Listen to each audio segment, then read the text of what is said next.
আজকে বৃহস্পতি তার রাশি পরিবর্তন করে কর্কট রাশিতে এসেছে। এবার বৃহস্পতি একটা খুব বড় বেনিফিক প্ল্যানেট, তাই তার রাশি পরিবর্তনটা আমাদের প্রত্যেকের জীবনে কিছু না কিছু এফেক্ট আসবে।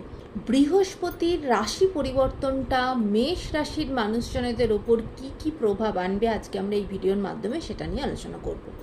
মেষ রাশির জন্য অলরেডি তাদের শনি 7.5 ফার্স্ট ফেজটা চলছে। শনি তাদের অবস্থান করছে মেষ রাশির জন্য 12 নম্বর ঘরে। এবার শনি 7.5 সাথে সাথে রাহু অবস্থান করছে এদের জন্য 11 নম্বর ঘরে। এবার বৃহস্পতি কর্কট রাশিতে আসার জন্য বৃহস্পতি অবস্থান করছে 4th হাউসের ওপর।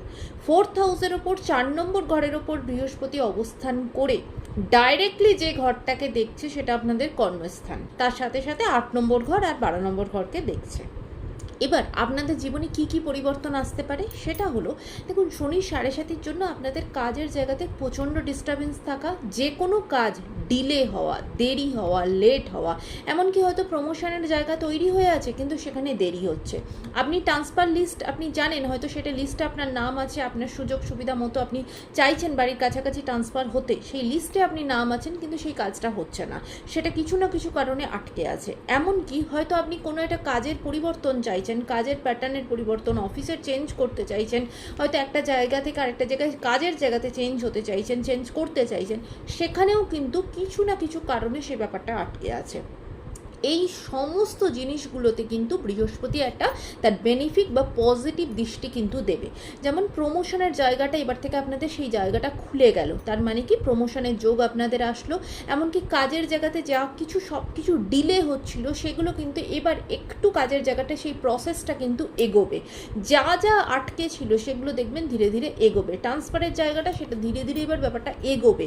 কাজের জায়গাটা উন্নতি হবে, পজিটিভ জায়গা তৈরি হবে। যারা হয়তো ভীষণভাবে চেষ্টা করছেন নতুন কোনো কাজের অপরচুনিটি বা কোনো কিছুর জন্য, তাদের জন্য কিন্তু সেই অপরচুনিটিটা আপনার জীবনে আসবে। বৃহস্পতি 4 নম্বর ঘরে থেকে আপনার কাজের জায়গাতে খুব পজিটিভ একটা জায়গা তৈরি করবে। এইবারে বৃহস্পতি যখনই 8 নম্বর ঘরকে দেখছে বা 12 নম্বর ঘরকে দেখছে, এইগুলো 8 নম্বর ঘর আমাদের জীবনে না ভীষণভাবে স্ট্রাগল তৈরি করে। সেখানেও যখন বৃহস্পতির মতো প্ল্যানেটের একটা দৃষ্টি আসছে, কোথাও না কোথাও আপনার জীবনে স্ট্রাগলটা একটু স্বাভাবিক একটা জায়গায় থাকবে বা সেখানে একটু স্ট্যাবিলিটি আসবে। এমনকি আপনার পৈতৃক সম্পত্তি বা হয়তো কোনো শ্বশুরবাড়ির দিক থেকে কোনো প্রপার্টি রিলেটেড জায়গা থেকে কোনো রকম কোনো সমস্যা থাকলে বা হয়তো যেটা আপনার পাওয়ার কথা কিছু কারণে হয়তো আটকে আছে, সেগুলো কিন্তু এবার সেই প্রসেসটা কিন্তু শুরু হবে বা সেটা আপনি পাবেন। এবার 12 নম্বর ঘরে যখনই বৃহস্পতি দেখছে বা এই যে বৃহস্পতির ট্রানজিটটা, এটা দেখবেন আপনার ঘুরতে যাওয়ার জায়গাকেও কিন্তু সেখানেও